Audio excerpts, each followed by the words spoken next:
হে আমাদের রব, আমাদেরকে দুনিয়াতে কল্যাণ দান করুন, আখিরাতেও কল্যাণ দান করুন এবং আমাদেরকে জাহান্নামের আগুন থেকে রক্ষা করুন। সূরা আল বাকারা আয়াত 201। রাসূল সাল্লাল্লাহু আলাইহি ওয়াসাল্লাম বলেছেন, বৃষ্টি ও আজানের সময় দোয়া করলে তা ফেরত দেওয়া হয় না। আবু দাউদ, হাদিস নং 2540। আসসালামু আলাইকুম আমার প্রিয় আপু ভাইয়ারা, আপনারা সবাই কেমন আছেন? আশা করছি আল্লাহ তাআলার অশেষ রহমতে আপনারা সবাই ভালো আছেন, আর আমরাও আলহামদুলিল্লাহ আল্লাহ তাআলার অশেষ রহমতে ভালো আছি। তো আজকে আমি আমার গাছ থেকে বরবটি পেড়ে নিব। তো আমার গাছে কয়েকটা আর কি বরবটি হয়েছে, তো আপনারা দেখতেই পাচ্ছেন যে বরবটিগুলো কিন্তু অনেকটাই বড় হয়ে গিয়েছে। তো সেইগুলোই আমি আজকে পেড়ে নিব। নিজের গাছ থেকে সবজি তুলতে কত যে ভালো লাগে, খুবই আনন্দ লাগে আসলে। তো এই তো মাত্র কয়েকটা আর কি বরবটি হয়েছে, বেশি হয়নি। তো আমি এই বরবটির বীজগুলো সবগুলো ড্রামের মধ্যে আর কি লাগিয়ে দিয়েছিলাম। তো দু একটা করে গাছ উঠেছে, সেই গাছগুলোতেই দু একটা করে বরবটি এসেছে। আর একটা আমি ডালিম পেড়ে নিব। তো এই ডালিমটাও কিন্তু পেকে গিয়েছে, অনেকটাই লাল হয়ে গিয়েছে। তো ভাবলাম যে এটা পেড়ে নিই। তো এই তো আমার গাছ থেকে সবজি ফল পাড়া হয়ে গেল। তো মাশাআল্লাহ অনেক ভালো লাগে। আর গাছে এখনও বেশ কয়েকটা বরবটি আছে, কিন্তু সেগুলো অনেকটাই ছোট। আর বরবটি কিন্তু বড় হতে একদমই সময় লাগে না, 2-3 দিনের মধ্যে কিন্তু বড় হয়ে যায়। তো আজকে আমি সকালে নাস্তা করা এগুলো আর শেয়ার করছি না। আজকে জাস্ট সকালবেলা আমি নাস্তা করার পরে চা খেয়ে নিতেছি, তো সেটা একটু আপনাদের সাথে শেয়ার করলাম। তো এই তো আমি এখন চাটা খেয়ে নিব, নিয়ে তারপরে আমি অন্যান্য যে কাজকর্ম আছে সেগুলো করে নিব। তো আমার প্রিয় প্রিয় আপু ভাইয়ারা, যারা আমার ভিডিওটি দেখা শুরু করেছেন তারা দয়া করে আমার ভিডিওতে একটা লাইক দিয়ে ভিডিওটি কন্টিনিউ করুন প্লিজ। তো আমি চাটা খেয়ে নিয়ে তারপরে এই যে ওয়াশিং মেশিনে কাপড় দিয়েছিলাম ধোয়ার জন্য, তো কাপড়গুলো ধোয়া হয়ে গিয়েছে। এখন এই যে আমি কাপড়গুলো নামিয়ে নিতেছি বালতির ভেতরে। তো কাপড়গুলো বালতির ভেতরে নামিয়ে নিয়ে তারপরে আমি এই তো ব্যালকনিতে চলে এসেছি। আর এখানে যে আমার একটা স্পাইডার প্লান্টের গাছ রেখেছি, আর এখানে যে আরেকটা গাছ আছে। তো আমি কাপড়গুলো এখন মেলে দিব। আর আমার এই গাছটা ভীষণ ভালো লাগে। তো আমার এই গাছটা কিন্তু অনেক ডালপালা ছেড়ে অনেকটাই আর কি ঝাঁকড়া হয়ে গিয়েছে। তো দেখতে কিন্তু খুবই সুন্দর লাগে, বারান্দায় যখন আসি তখন আমার কাছে অনেক বেশি ভালো লাগে। তো আজকে আমি গরুর মাংস রান্না করব দুপুরবেলা। তো গরুর মাংস আর ইলিশ মাছের মাথা দিয়ে আর কচুর যে মুখি এনেছিল, তো সেই কচুর মুখি দিয়ে রান্না করব, আর ডাল রান্না করব। তো এই তো আজকে দুপুরের মেনুতে এগুলোই ছিল। তো এই তো এখন এই যে আমি মাংসটা চুলায় এখন বসিয়ে দিব। তো আমি সব ধরনের মশলা দিয়ে খুব ভালোভাবে মশলাটাকে কষিয়ে নিব। আর আমার প্রিয় আপু ভাইয়ারা, আমার ভিডিওর মধ্যে যদি নয়েজ আসে তাহলে প্লিজ ক্ষমা সুন্দর দৃষ্টিতে দেখবেন। আর আমি এখন ভয়েস ওভার করার সময় বাইরে থেকে প্রচুর সাউন্ড আসতেছে, বিড়ালের ডাক আসতেছে, বিড়াল ডাকাডাকি করতেছিল। তো আপনারা প্লিজ ক্ষমা সুন্দর দৃষ্টিতে দেখবেন। তো আমি মশলাটাকে খুব ভালোভাবে এখন কষিয়ে নিব, নিয়ে তারপরে এই যে মাংসগুলোকে দিয়ে দিব। তো মাংসগুলো এগুলো আমাদের কুরবানির মাংস। তো কুরবানির মাংস এখনও অনেকটাই রয়েছে। তো আসলে গরুর মাংসটা আমাদের একটু কমই খাওয়া হয়। তো এই তো আমি এখন মাংসটাকে খুব ভালোভাবে কষিয়ে নিব, মশলার সাথে খুব ভালোভাবে নাড়াচাড়া করে মিশিয়ে নিব, নিয়ে তারপরে আমি মাংসটাকে বেশ কিছুক্ষণ ধরে কষিয়ে নিব। আর পাশের চুলায় আমি ইলিশ মাছের মাথা দিয়ে কচুর মুখিটাও রান্না করে নিব। তো এই তো আমি এখানে পেঁয়াজ কাঁচামরিচ দিয়ে দিয়েছি, আর সামান্য আদা বাটা রসুন বাটা দিয়ে দিয়েছি। আর এখানে এই যে আমি মাছের মাথাগুলোকে দিয়ে দিলাম। তো আমি মাথা আর লেজ এগুলো দিয়ে দিয়েছি। তো দিয়ে এখন ভালোভাবে কষিয়ে নিব। তো এইগুলোকে আমি মশলার সাথে খুব ভালোভাবে কষিয়ে নিব। তো এই তো আমি মাথাগুলোকে খুব ভালোভাবে কষিয়ে নিয়ে তারপরে আমি মাথাগুলোকে তুলে রাখবো। তুলে রেখে তারপরে এই মশলার মধ্যে আমি কচুর মুখিগুলো দিয়ে দিব। দিয়ে তারপরে এভাবে আমি রান্না করব। না হলে এই মাথার মধ্যেই যদি আমি কচুর মুখিগুলো দিয়ে দিই তাহলে এই মাথাগুলো একদম বেশি ভেঙে চুরে যাবে। তো একদম বেশি ভেঙে চুরে গেলে আবার বেশি কাটা হয়ে যায়, তখন আবার খেতে অনেকটাই সমস্যা হবে। তো এই তো আমি এখন এই যে মাছের মাথাগুলোকে তুলে নিতেছি, আর আমি খুব ভালোভাবে কষিয়ে নিয়েছি। তো এখন এই যে আমি এগুলোকে তুলে একটা বাটিতে রেখে দিতেছি।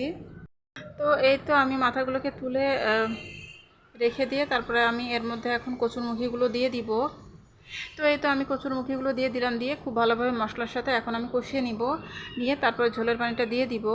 তো এই তো আমি খুব সিম্পলভাবেই কচুরমুখী তরকারিটা রান্না করে নিব। তো আসলে এক এক আপুদের ভিডিওতে তো দেখি এক একভাবে রান্না করে থাকে আপুরা, তো অনেক মজার রেসিপিগুলো আর কি শেয়ার করে থাকেন আপুরা। তো আমি আসলে যেভাবে রান্না করি সেভাবেই আপনাদের সাথে শেয়ার করতেছি।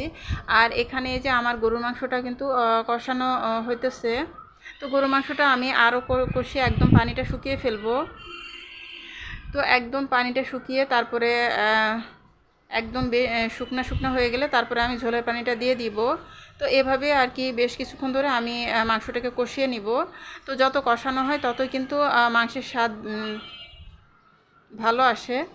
তো এই যে পানিটা অনেকটাই কিন্তু শুকিয়ে গেছে আর এই যে তেল উপরে উঠে এসেছে, আর এই পর্যায়ে আমি ঝোলের পানিটা দিয়ে দিব।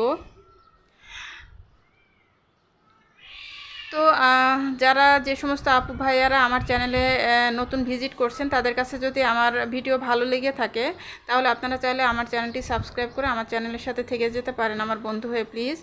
আর আমাকে একটু সাপোর্ট করতে পারেন, আর আমিও ইনশাল্লাহ আপনাদেরকে সাপোর্ট করব। আর 24 ঘন্টা পরে আপনাদের চ্যানেলে আর কি চলে যাব। তো আপনারা প্লিজ ভিডিওর কমেন্ট বক্সে এগুলো লিখবেন না, আমার কমিউনিটিতে প্লিজ ছোট করে কমেন্ট করে জানিয়ে যাবেন, তাহলে আমার জন্য অনেক সুবিধা হবে, আপনাদের চ্যানেল সাবস্ক্রাইব করতে অনেক সুবিধা হবে। তো এখানে যে আমি ঝোলের পানিটা দিয়ে তারপরে মাছের মাথাগুলো দিয়ে দিয়েছি, দিয়ে তারপর কিছুক্ষণ জাল করে নিয়েছি। আর এই তো আমার কচুরমুখী তরকারিটা রান্না হয়ে গিয়েছে। তো মাশাআল্লাহ এই তরকারিটা কিন্তু খেতে অনেক বেশি মজা হয়েছিল, আর আমার বাচ্চারাও একটু একটু করে খেয়েছিল, আর আমার হাজব্যান্ডও অনেক পছন্দ করেছিলেন। আর এখানে যে আমি গরু মাংসের মধ্যে ঝোলের পানিটা দিয়ে দিয়েছি, দিয়ে তারপরে আরও কিছুক্ষণ রান্না করে নিব। তো জালটা কমিয়ে আমি অনেকক্ষণ ধরে আর কি মাংসটা রান্না করে সিদ্ধ করে নিব। তো এখন এই যে এ পর্যায়ে আমি গরম মশলার গুঁড়াটা দিয়ে দিতেছি। তো এখন এই যে আমি গরম মশলার গুঁড়াটা দিয়ে তারপরে নাড়াচাড়া করে আমি ঢাকনা দিয়ে ঢেকে অনেকক্ষণ চুলার উপরে রেখে দিব। আর আস্তে করে জাল দিয়ে রেখে দিলে আস্তে আস্তে সিদ্ধ হতে থাকে, আর গরু মাংসের টেস্টটা অনেক ভালো আসে। তো এই তো এভাবে করে রান্না করে নিব আমি গরুর মাংসটা। আর এই তো আমার রান্নাবান্না সব শেষ হয়ে গেছে। তো এই তো আমার দুপুরে রান্নাবান্না শেষ, আর এই যে গরুর মাংসটা রান্না করে নিলাম। আর আজকে আমি গরুর মাংসটা একটু ঝোল ঝোল করে রান্না করেছি। আর এখানে এই যে আমি কচুর তরকারিটাও রান্না করে নিয়েছি। তো দুইটা তরকারি মাশাআল্লাহ অনেক মজা হয়েছিল। তো আসলে সব সময় ভুনা খেতে ভালো লাগে না। আর এর আগের বার আমি গরুর মাংসের যে কালা ভুনা সেটা রান্না করেছিলাম। তো আজকে এই জন্যই আমি ভাবলাম যে একটু ঝোল ঝোল করে রান্না করি, আর যেহেতু আমার বাচ্চারাও ঝোলটা খেতে অনেক পছন্দ করে। তো এই তো এভাবেই আমি আজকে রান্না করলাম গরুর মাংসটা। তো খেতে কিন্তু বেশ মজা হয়েছিল। আর সন্ধ্যার পরে এই যে আমার ফুফাতো ভাই ওরা আজকে আসবে, তো তার জন্য আমার হাজব্যান্ড আর কি কিছু হালকা পাতলা নাস্তা নিয়ে এসেছেন। আর ঘরে আসলে নাস্তা তেমন কিছু ছিল না। তো আমার হাজব্যান্ডকে আর কি সন্ধ্যার আগেই আমার ফুফাতো ভাই ফোন করেছিল যে ওরা আসতেছে। তো তার জন্য আমার হাজব্যান্ড আর কি কিছু নাস্তা নিয়ে এসেছে তাড়াতাড়ি করে। আর এদিক থেকে আমি পায়েসটা বসিয়ে দিয়েছি।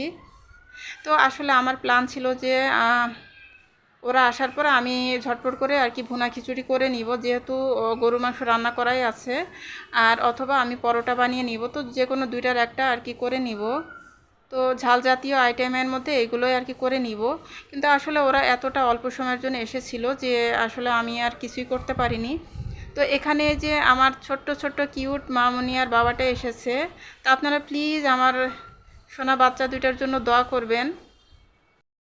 তো এই যে দেখুন মাশাল্লাহ, এটা হচ্ছে আমাদের প্রিন্সেস, আর এটা হচ্ছে আমাদের প্রিন্স। তো মাশাল্লাহ কি কিউট লাগছে দুইজনকে, কিউট কিউট দুইটা বাচ্চা মাশাল্লাহ। তো এখানে যে আমি পায়েস রান্না করেছিলাম, আর দই এনেছিল, তারপরে মিষ্টি, আর ওরাও মিষ্টি এনেছিল, আর এখানে বিস্কিট চানাচুর আছে, আর স্প্রাইট এনেছিল। তো এই তো এগুলো হালকা পাতলা নাস্তা দিয়ে দিয়েছিলাম। তো আমার তো প্ল্যান ছিল যে আমি ঝাল জাতীয় কিছু আর কি তৈরি করব, পরোটা দিয়ে আর কি মাংস দিয়ে ওদেরকে খেতে দিব পরে। তো নাস্তা করার পরে আমি ওদেরকে রাতের খাবার খাইয়ে তারপরে দিতে চেয়েছিলাম, কিন্তু ওরা তো কোনোভাবেই আর কি শুনলো না।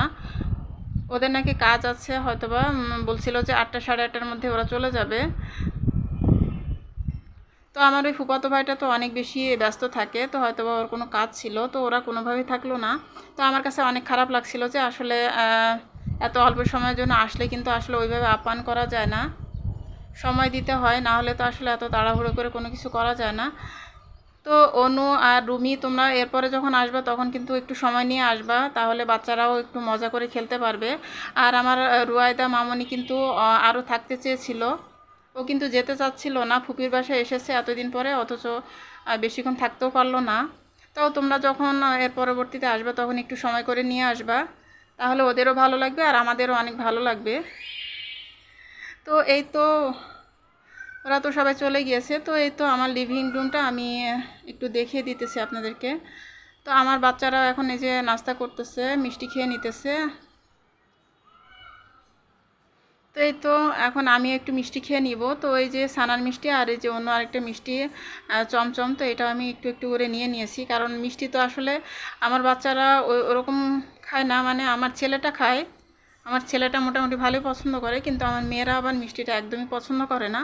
তো এখানে যে আমি মিষ্টি আর স্প্রাইট খেয়ে নিতেছি।